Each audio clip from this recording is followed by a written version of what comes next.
केला बेचने वाली चुड़ैल।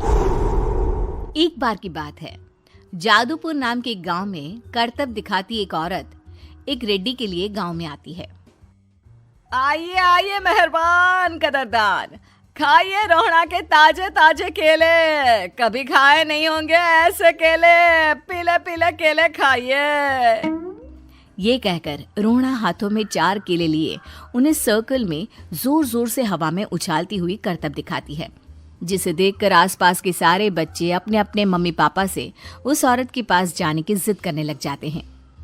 पापा, ऐसा तो सर्कस में बॉल से होता है ना, ये आंटी तो केले से कर रही है। चलिए ना पापा, देखते हैं। रोहड़ा एक पतली सी तार पर चलती हुई केलों से करतब दिखाती है। आते जाते सभी लोग बाहर रुककर उसके करतब देखते हैं और वाह वाही करते नहीं थकते। जैसे ही एक आदमी पास आकर उसे पैसे देने लग जाता है, तब वो कहती है, अरे नहीं नहीं साहब, मैं करतब तो बच्चों के मन को बहलाने के लिए करती हूँ। धंधा तो मेरा केले का है। पीछे देखो मेरी रेड्डी, जो भी मेरे केले खाएगा मेरी तरह चुस्त दुरुस्त और तंदुरुस्त हो जाएगा। पता चलता है क्या कि मेरी उम्र 55 की है। अरे पर ऐसे ठंड के मौसम में कोई केला क्यों खाएगा? ये ऐसे वैसे केले नहीं है साहब, ये शरीर में गर्मी देते हैं। ठंड को दूर भगाए जो भी रोहिणा के केले खाए। पापा, अगर मुझे केले नहीं मिले तो मैं घर नहीं जाऊंगी। तभी उसके पापा कहते हैं कि बेटा, केले ठंड में कभी गर्मी नहीं देते। ये सब कहने की बातें हैं, सामान बेचने का तरीका है इनका। पर पिंकी नहीं मानती। मैं केले खाऊंगी। पिंकी की जिद के आगे नत्थू हार जाता है और उसे केले खरीद कर दे देता है। पिंकी खुश होकर केले घर ले आकर खाती है।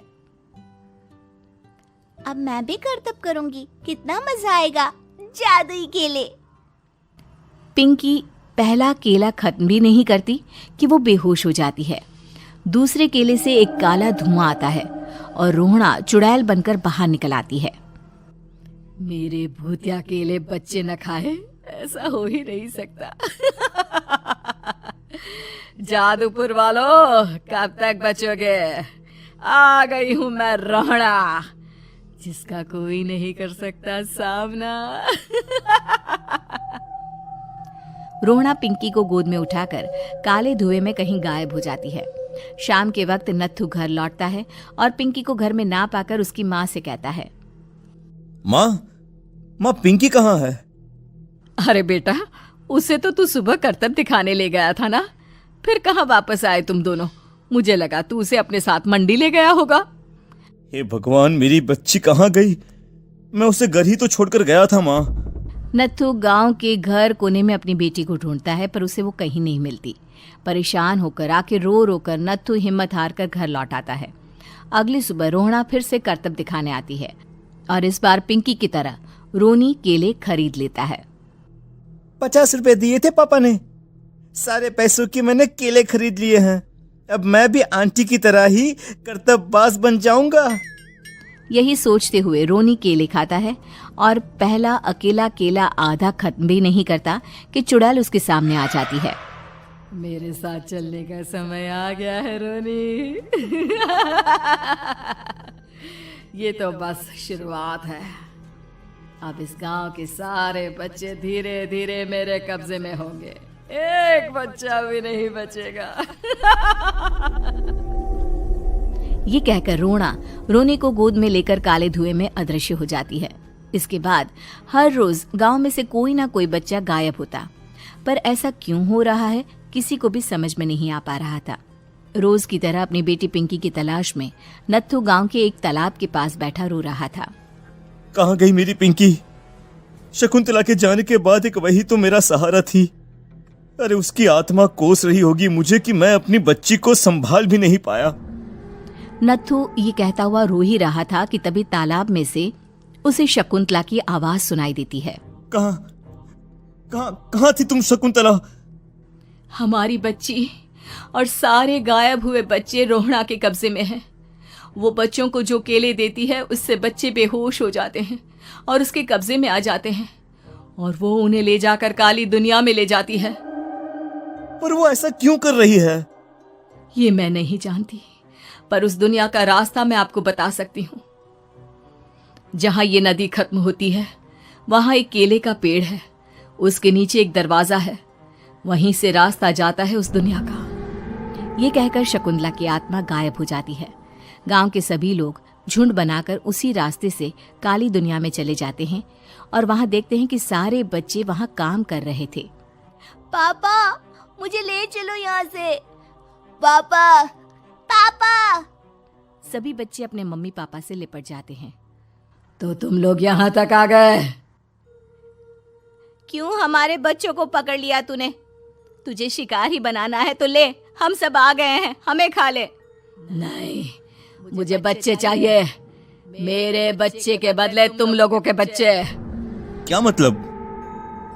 मैं इसी गांव में रहने वाली एक औरत थी।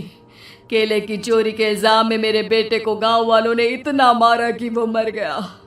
उसी दिन मैंने ठान लिया कि गांव वालों का भी वही हाल करूंगी। कुछ दिन बाद बेटे के चले जाने के दुख में मैं भी मर गई और मेरी भटकती आत्मा एक चुड़ैल बन गई। और फिर मैंने बदला लिया तुम सबके बच्चे छीनकर। बर्दाश्त नहीं कर पाए ना, सोचो मुझ पर क्या बीती होगी। हमें माफ कर दो रोना, पता नहीं ये किसकी गलती थी पर हम सभी माफी मांगते हैं। हमारी खुशियां लौटा दो, तुम भी तो एक माँ हो। गांव वालों की बात सुनकर रोना का मन पिघल जाता है और वो बच्चों को छोड़ देती है। उसके बाद काली दुनिया बच्चों के लिए जादुई दुनिया बन जाती है। अब कोई भी कभी भी वहां आ जा सकता था। बदतमीज बहू। सभ्यता से भरपूर शास्त्री परिवार की इकलौती बेटी मोहिनी को बचपन में ही पढ़ाई के लिए विदेश भेज देते हैं, जहां से वो सालों बाद ग्रेजुएशन पूरी करके इंडिया वापस आती है, जो अब संस्कार, सभ्यता, संस्कृति जैसी चीजों से कोसों दूर होती है। एक सुबह मोहिनी शॉर्ट ड्रेस पहने, कानों में हेडफोन लगाए जोर जोर से इंग्लिश गाने गाती हुई घर में घूम रही होती है। सुबह सुबह भगवान का नाम लेते हैं, राक्षसों की तरह चिल्लाते नहीं। पॉप्स, आपको अच्छे गाने की बिल्कुल समझ नहीं है, so take a chill pill. अरे मोहिनी, पापा से ऐसे बात करते हैं क्या? सारी तमीज भूल गई हो। ओह मॉम प्लीज, इतनी बड़ी भी कोई बात नहीं हुई, सो डोंट ओवर रिएक्ट। ऐसे ही दिन बीतते हैं जिसमें मोहिनी के तौर तरीके, रहने और बात करने का ढंग उसकी मम्मी पापा को परेशान करने लगता है। भला कोई मानेगा कि ये मेरी बेटी है? रीति रिवाज और संस्कारों से तो इसका दूर दूर तक कोई नाता नहीं, और अब तो लगता भी नहीं कि कभी होगा। अरे ऐसे कैसे नहीं होगा? लड़कियां सारे नखरे अपने माँ बाप को ही दिखाती है। ससुराल जाकर उन्हें सब कुछ करना भी पड़ता है और मानना भी। पत्नी की बात शास्त्री जी समझ जाते हैं और कुछ ही दिनों में अपने से भी ज्यादा धार्मिक परिवार में निखिल के साथ मोहिनी का रिश्ता पक्का कर देते हैं। रिश्ता तो पक्का कर दिया, पर यहाँ मोहिनी को कैसे मनाएंगे? शादी ब्याह के मामले में आटे में नमक जितना झूठ तो चलता है जी।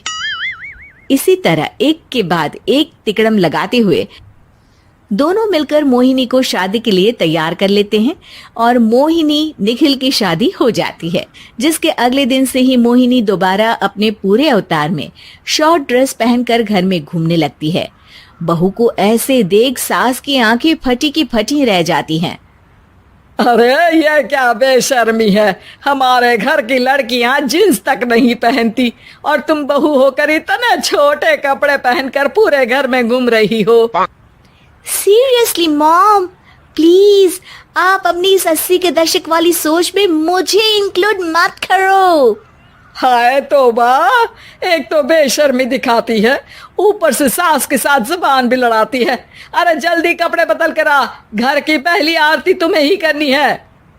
इतनी देर में निखिल भी वहां आ जाता है। माँ पापा आने वाले हैं, पूजा का सारा सामान तैयार है ना? ये पूजा हमेशा मेरे बॉयफ्रेंड्स के पीछे पड़ी रहती थी और अब हस्बैंड के पीछे भी आ गई। मोहिनी की बातें सुन सास तो अपना सिर पकड़ लेती है, लेकिन निखिल किसी न किसी तरह उसे पूजा के लिए कन्विंस करके कपड़े चेंज करने के लिए भेज देता है, जिस पर पूजा खत्म होने के बाद वो एक बार फिर अपनी शॉर्ट ड्रेस में आ जाती है। बहू, ये क्या तरीका है? संस्कार नाम की कोई चीज है या नहीं? नहीं ससुर जी, संस्कार मेरा दूसरा बॉयफ्रेंड था। अब तो मेरा उससे कोई कांटेक्ट नहीं है। मोहिनी का जवाब सुन के ससुर तो भगवान नाम जपते वहां से चले जाते हैं, लेकिन सास बहू के बीच कहासुनी फिर शुरू हो जाती है, जिसे इग्नोर करते हुए मोहिनी घर से बाहर चली जाती है और देर रात घर वापस आती है। मोहिनी, मैं जानता हूँ कि तुम विदेश में रही हो और तुम्हें वहीं की आदत है, पर यहाँ चीजें कुछ अलग है। अगर तुम उस हिसाब से कुछ एडजस्ट कर लो तो सबके लिए सही हो जाएगा। I am not in a lecture mood. Good night.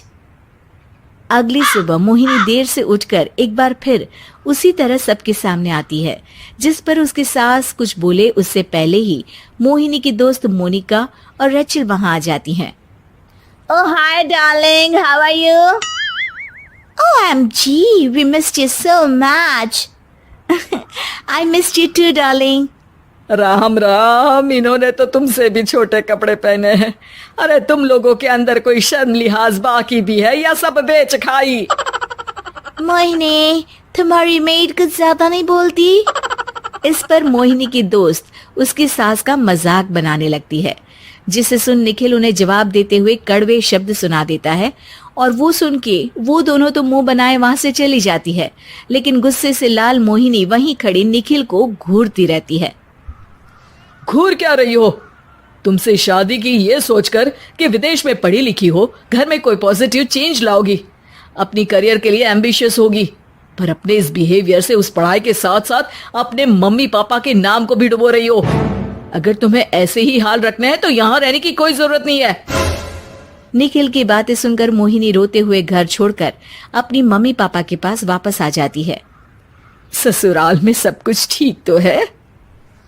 वो अपने आप को समझते क्या है? मोहिनी पर चिल्ला रहे? मैं क्यों उसके इशारों पर चलूं? मैं अपनी लाइफ अपने तरीके से जीना चाहती हूँ और वो ना आप लोगों को मंजूर था और ना ही उन्हें है। तुम यहाँ नहीं रह सकती। अपने पापा की बात सुन के मोहिनी हैरान रह जाती है। हाँ, तुमने बिल्कुल सही सुना। अगर तुम्हें अपने इस घमंड, बेशर्मी और बदतमीजी में ही जीना है तो तुम यहाँ भी नहीं रह सकती। बेटी, मैं मानता हूँ हमारे यहाँ रीति रिवाज बहुत मायने रखते हैं और हमने उन्हीं के ओवरडोज से बचाने के लिए तुम्हें विदेश भेजा था। एक लड़की जो शादी करके घर और बच्चे संभालती है, उससे तुम अपने आप को ज्यादा समझ सको इसके लिए भेजा था। तुम उससे ज्यादा समझो और बनो, पर तुम तो किसी दूसरी ही ट्रेन में चढ़ गई बेटा। उसके मम्मी पापा बहुत देर तक मोहिनी को सारी बातें समझाते हैं, जिन्हें सुनकर मोहिनी को अपनी गलती का एहसास होता है। वो जॉब ज्वाइन कर लेती है और ससुराल वापस आकर उन्हें मॉडर्न बनाती है और खुद भी कुछ रिवाज सीखते हुए खुशी से रहने लगती है।